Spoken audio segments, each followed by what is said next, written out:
अगर आपको हमारी वीडियो पसंद आए तो उसे लाइक, शेयर और सब्सक्राइब जरूर करें। नमस्कार दोस्तों, मैं श्याम वशिष्ठ और आप देख रहे हैं पीआर खोज।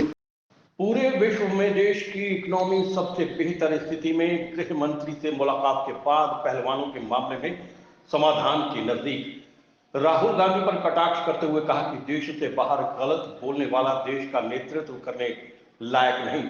केंद्रीय मंत्री डॉक्टर संजीव बालियान ने की रेस्ट हाउस में प्रेस कॉन्फ्रेंस। सोनीपत के पीडब्ल्यूडी रेस्ट हाउस में केंद्रीय मंत्री डॉक्टर संजीव बालियान पहुंचे, जहां बीजेपी के 9 साल के कार्यकाल के विकास कार्यों को लेकर प्रेस कॉन्फ्रेंस की और बीजेपी कार्यकाल की खूबियों को गिनवाया। मंत्री ने कहा कि पूरे विश्व में देश की इकोनॉमी सबसे बेहतर स्थिति में है। देश की डेवलपमेंट के साथ साथ गरीब लोगों का कल्याण करना सरकार का फोकस रहा है।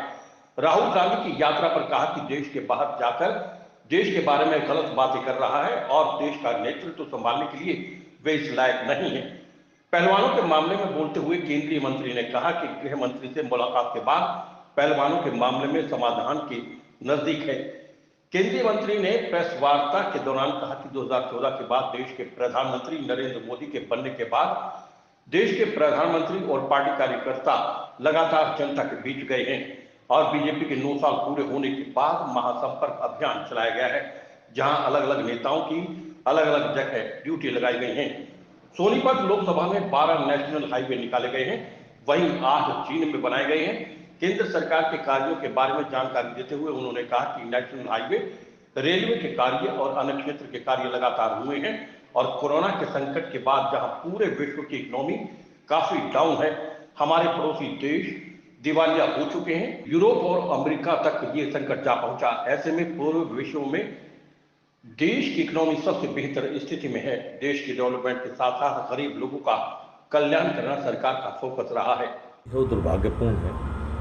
पहलवान हमारे देश की शान है, उनका गौरव है और जो भी परिस्थिति रहो, जब स्वयं गृह मंत्री उनसे मिले हैं 3 दिन पूर्व, आपके मीडिया के माध्यम से मुझे पता लगा, जब गृह मंत्री मिल चुके तो गृह मंत्री के मिलने के बाद मुझे लगता है और कहीं ना कहीं कुछ ऐसी बातें हुई होंगी जिससे जो भी है बात वो बाहर तक तो नहीं आ पाई, लेकिन मुझे लगता है कि जो भी इस मामले में हल्के हम शायद बहुत नज़दीक हैं। मेरी तो हमेशा बात होती है, बड़ा आना जाना, कुछ ऐसी बातें जो आपको नहीं बतानी चाहिए, लेकिन मेरा उनसे लाड़ और लगाव हमेशा रहा है। देखिए, मुझे लगता है समाधान की तरफ तो जा रहा है, लेकिन उनके बीच में क्या बात हुई वो गृह मंत्री जी और पहलवान ही बताते हैं। तो बयान आपके जनपद में सुना था बजरंग भाई का, उन्होंने कहा था कि हम बताएंगे जब जो होना है और दूसरे हमारे बारे में निर्णय लाने।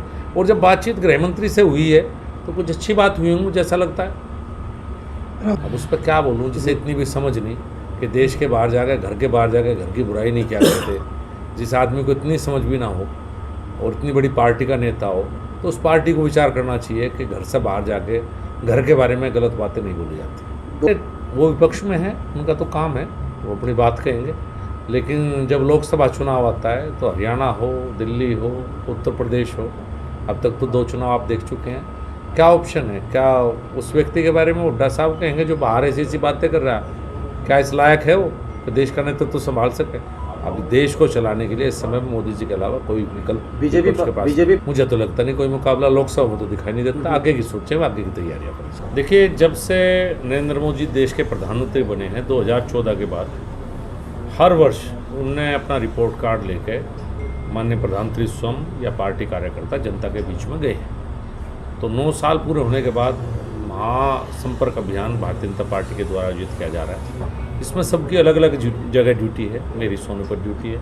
जो 9 साल में इस देश में हुआ है उसके बारे में अलग अलग माध्यम से जनता के बीच में हमें भी ये बातें लेके जानी है। अभी मुझे आदरणीय सांसद जी बता रहे थे, चूँकि मैं कि 12 नेशनल हाईवे इनके लोकसभा क्षेत्र में बने हैं, 8 शायद जींद में बने हैं, मुझे लगता है 8 जींद में, अर्थ बाईपास वहाँ का मेडिकल कॉलेज। आप ये देखिए, अगर केंद्र सरकार की बात करें, चूँकि आज मैं केंद्र सरकार की बात करने के लिए आपके बीच में आया हूँ, चाहे नेशनल हाईवे हो या रेलवे के काम हो या और अलग अलग क्षेत्र में हो। और इस समय कोरोना के बाद जब पूरी विश्व की इकोनॉमी डाउन है, हमारे पड़ोस के 2 देश दिवालिया हो चुके हैं, यूरोप अमेरिका तक संकट है, उस समय इस देश की इकोनॉमी सबसे बेहतर स्थिति में आज पूरी दुनिया में है।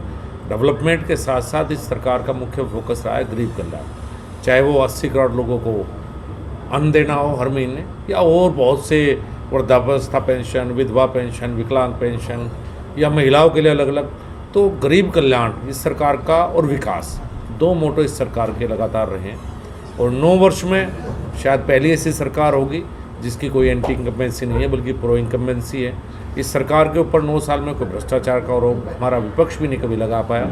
तो इस तरह की सरकार देने का प्रयास माननीय प्रधानमंत्री जी का है, जहाँ विकास भी है और गरीबों की चिंता है। हर वर्ग, चाहे किसान हो या युवा हों, महिलाएं हों, इस सरकार का हर वर्ग के ऊपर फोकस रहा है। तो जनता के बीच में ये 9 साल के काम लेकर हम जाएंगे केंद्र सरकार के। देखिए, अगर आप हरियाणा में देखें, जो MSP 23 फसलों की MSP केंद्र सरकार डिक्लेयर करती है, 22 की MSP और 1 की FRP, तो शायद हरियाणा एक उन प्रदेशों में से होगा जो ज़्यादातर खरीद करता है। जब बाजरा राजस्थान में नहीं बिकता तो हरियाणा बिकता है।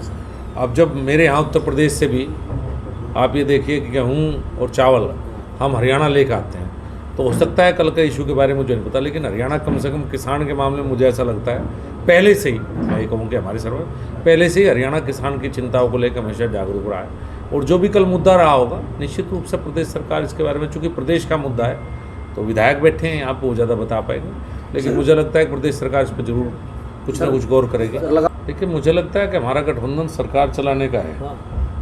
हम चुनाव साथ नहीं लड़े थे, लेकिन ऐसी परिस्थिति हरियाणा में पैदा हुई कि सरकार बनाने के लिए अगले 5 साल हरियाणा चलाने के लिए हमारा गठबंधन कहीं या सरकार चलाने का गठबंधन के साथ रहा है। वैसे वो अलग पार्टी है और भारतीय जनता पार्टी अलग पार्टी है, हमारी नीति अलग है, उनकी नीति अलग है। PR खोज के लिए रणबीर हुइला के साथ श्याम वशिष्ठ।